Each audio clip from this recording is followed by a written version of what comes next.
Hey everybody, welcome to another deep dive. Mm. Today we're gonna get real about honesty and integrity, Ooh, I like it. but not like in a boring way, you know? Right, right, not a lecture. Yeah, yeah, no lectures here. We're going right for the heart and looking at these ideas through romantic relationships. Ooh, interesting. Yeah, you know, where things get messy. Yeah, for sure. We're using some really personal notes from a TikTok account, and they're really raw. Wow. Yeah, they don't hold back about broken promises and rebuilding trust and all that. I mean, that's what we're all about, right? Getting that unfiltered look at how people deal with this stuff. Exactly. Betrayal and trying to figure out what matters in a relationship. It's like looking right into someone's experience with these issues. I know, it's kind of like reading someone's diary. Yeah. It's intense, but also like everyone's been there. Totally. So the first section is called A Man of His Word, Okay. and it really sets the tone. There's this poem that's basically like a man's word should be his bond. Mm-hmm. You know, his actions should back up what he says. Right. It's like a plea for basic decency. It is. And it makes you think about how much we as a society actually value keeping our word. That's a good point. Like, how often do you hear people just break promises left and right, make commitments they never intended to keep? Ugh, all the time. Right. It's Yeah. almost become normal. Totally. I've been in those situations where it's just empty promises. Oh, it's the worst. It makes you question everything. Like, can I Yeah. trust anything this person says? Can anyone be trusted? Yeah, you start to doubt everything. Yeah, and those experiences can really like shake your faith in people. Well, absolutely. And that's where this idea of actions speak louder than words comes in. Right. It's not just a saying, it's like the foundation of trust, figuring out someone's character. Yeah. Especially in romantic relationships, you can say all the right things, but if your actions don't match up, Hello. those words are meaningless. There's this one line that really got me. It says, "She trusted your words, believed in your voice, but your lies left her no choice." Ooh, yeah, that's a gut punch. Yeah. I know, right? It just captures that feeling of betrayal. Yeah, when you realize you've been lied to by someone you cared about. Exactly. And it goes on to say, but to be a man of your word is more than just talk. It's standing by the path you walk. No empty promises, no careless deceit, just honesty even when it's hard to meet. Powerful. It seems like they just want consistency. Walking the walk, not just talking the talk. And that goes for everyone, not just men. For sure. It's about being someone who you can rely on, someone you can trust. That's the basis of any good relationship. Okay, so we've talked about honesty, keeping your word, and how actions show someone's true character. But what about when someone has personal issues that affect their behavior, Mm. even if they really care about the relationship? Does that change things? That's a great question, and it definitely makes things more complicated. Because sometimes people aren't trying to be deceitful. They might be struggling with their own stuff, Yeah. like insecurities or past trauma that make it hard to be consistent in the relationship. So then how do you tell the difference between someone who's trying their best, even if they mess up, and someone who's just not capable of being honest? Right. That's the tricky part. You have to really pay attention to patterns of behavior over time. Okay. Are they willing to admit when they're wrong, take responsibility, make amends? Or is it just excuses all the time and no real effort to change? So you need to look at the big picture. Yeah, not just isolated incidents. Mm-hmm. You need to see if their words and actions are consistently lining up. Yeah. And maybe trust your gut, too. Yeah, if something feels off, it probably is. Exactly. We often have that feeling, but we ignore it because we want to believe the best in people. It's hard. But those gut feelings are usually warning signs. Don't ignore those red flags. Exactly. This is getting deep. And speaking of going deeper, the next part of these notes is titled, Actions Speak Louder Than Words. Interesting. That theme keeps popping up. It does, and there's a reason for that. Hmm. In psychology, there's this idea called behavioral consistency, which means our actions usually show our true values and intentions more accurately than our words. So you're saying you learn more about someone by watching what they do than by listening to what they say. Exactly. Think about it. You can tell someone you love them a million times, Mm-hmm. but if you constantly forget their birthday, Right. don't make time for them, or put other things ahead of their needs, Ouch. those words become meaningless. Okay, yeah, that makes sense. So actions are the real test of someone's character, especially in a romantic relationship where you're supposed to be each other's priority. There's this line that really caught my eye. It says, a person will only act right for the one they truly want to be with. That's a bold statement. Yeah, it seems pretty absolute. It does. Yeah. And while there might be exceptions, it does make you think about motivation and intention in relationships. True. If someone is consistently putting in the effort, making you feel valued and loved through their actions, Yeah. it does suggest a certain level of commitment. I see what you mean. It's Yeah. like if you're really invested in the relationship, you'll want to do those things that make the other person feel loved. You won't need to be reminded. It will just happen naturally. Precisely. And on the other hand, if someone is constantly making excuses, breaking promises, or just putting in minimal effort, Yeah. it might mean their heart isn't really in it, no matter what they say. So how do you figure out someone's character then? What do you pay more attention to? Their words or their actions? I try to look for consistency between the two. Hmm. Words are important, but they need to be backed up by actions that show they really care, Right. respect, and a willingness to put the relationship first. It's about that alignment between what they say and what they do.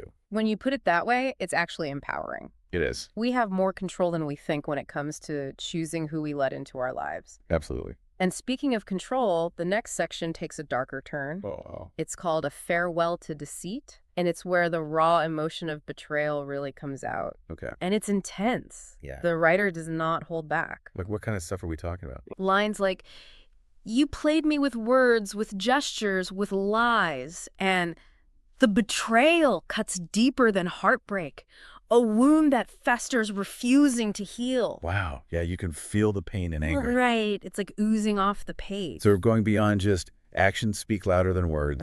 And Yeah. we're getting into the real impact of betrayal. It's not just about being disappointed. Right. It's about feeling hurt, violated, even traumatized. Exactly. Betrayal trauma is a real thing. And it can have lasting effects on our sense of self, our ability to trust, and even our future relationships. That's heavy stuff. It is. We've covered a lot already, but there's still so much more to unpack. We'll be right back to continue this deep dive into honesty, betrayal, and finding real connection. You know, it's really striking how raw and honest these notes are. Yeah. Like, they're just laying it all out there, Yeah. letting us see how they're dealing with this pain and betrayal. It's like we're feeling it right along with them. Right. The confusion, the anger, the sense of loss. It's powerful. And they don't shy away from the darker side of it either. No, they don't. They talk about feeling drained, shattered, and burdened by the deception. It's like you can feel the weight of it. Yeah, it's not just an intellectual thing, it's visceral. Exactly. Yeah. And it makes you wonder, how do we protect ourselves from that kind of hurt? Right. How do we see those red flags before we get too invested in someone who might not be capable of being honest? That's the question, isn't it? And I think understanding that betrayal can be a gradual process is key. Okay, so it's not always some big dramatic event. Right. Sometimes it's a bunch of little betrayals, little lies, broken promises, inconsistencies that build up over time. Until you don't even recognize the person anymore. Exactly. Like death by 1,000 cuts. Wow. Yeah. Each little thing might not seem like a big deal on its own.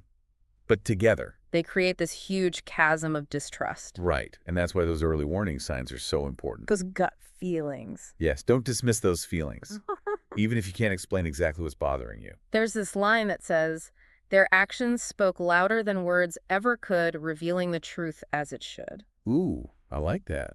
It's like a reminder to trust your instincts. Pay attention to what people do, not just what they say. Right. So how do we get better at seeing those patterns? That's a good question. Is it something we can learn?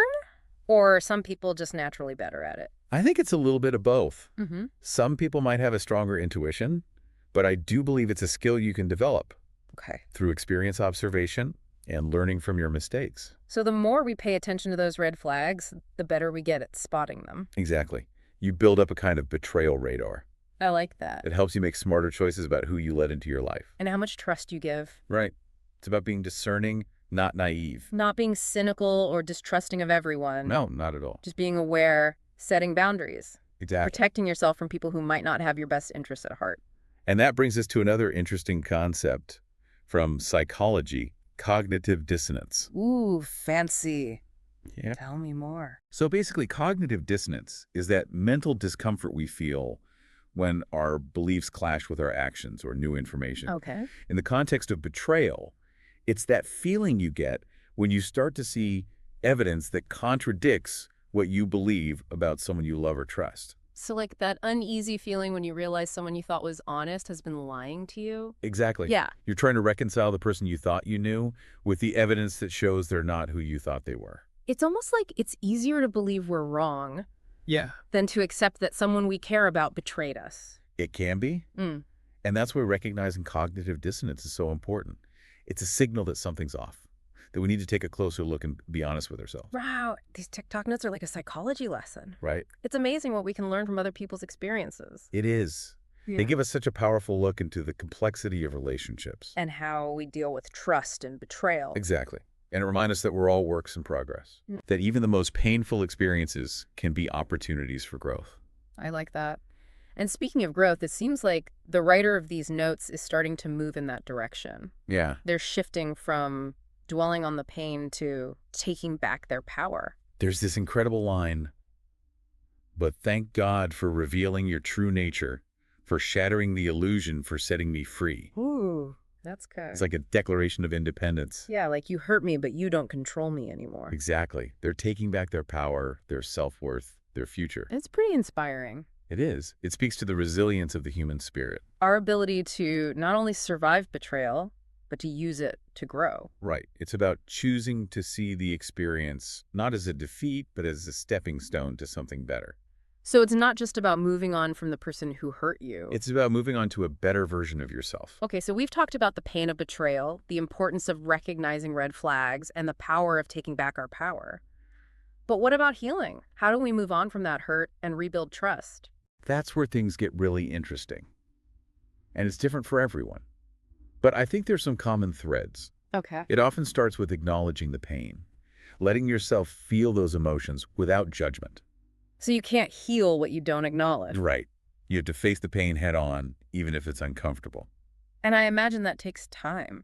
Absolutely. There's no quick fix for this. It's a journey, not a destination. And it requires patience, self-compassion, and being gentle with yourself. Exactly. There will be good days and bad days. Ups and downs. But the key is to keep moving forward one step at a time. These notes seem to suggest that forgiveness can be part of that healing. Yeah. But it doesn't mean condoning the behavior or going back to the person who hurt you. That's such an important point. Forgiveness is often misunderstood. It's not about letting the other person off the hook. Okay. It's about letting go of the anger and resentment. It's about choosing to move on without being chained to the past. So it's more about freeing yourself. Exactly. Yeah. And it might not be easy, but ultimately forgiveness is a gift you give yourself, a way to find peace and move on with a lighter heart. This has been such a deep conversation, It has. and we've only just scratched the surface of these TikTok notes. I know, right? We'll be right back to finish our deep dive and explore what it really means to build honesty, integrity, and a real connection in our lives. All right, so we're back, ready to finish up this deep dive into these notes about trust and betrayal.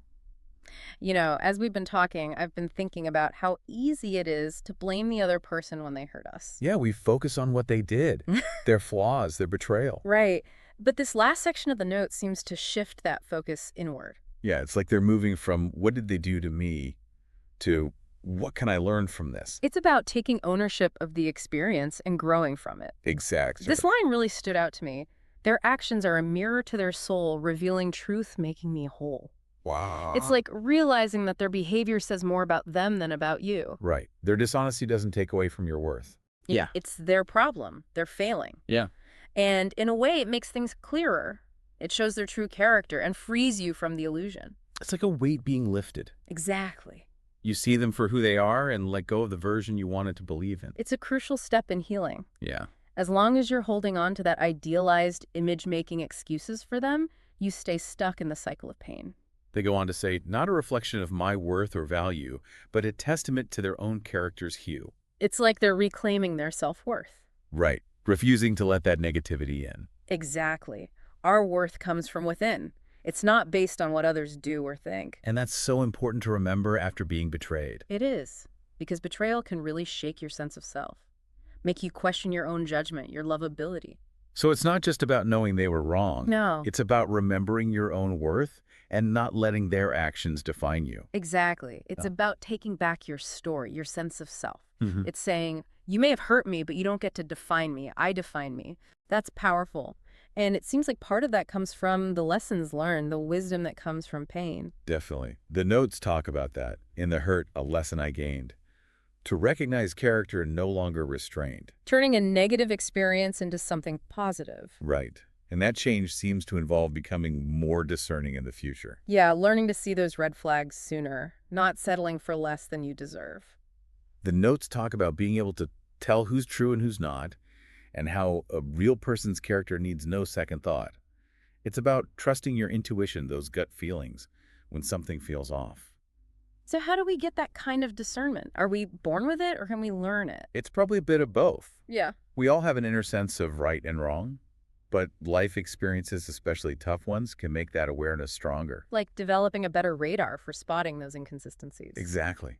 And maybe not being so quick to forgive those inconsistencies. Right. Not letting things slide just because we want to believe the best. Yeah, it's about holding people accountable for their actions, not making excuses, Mm. and being willing to walk away from situations that don't align with your values, Even if it hurts. even if it hurts. You know, we often think of red flags as these obvious things. Yeah, big warning signs. But these notes show that sometimes they're more subtle, more nuanced.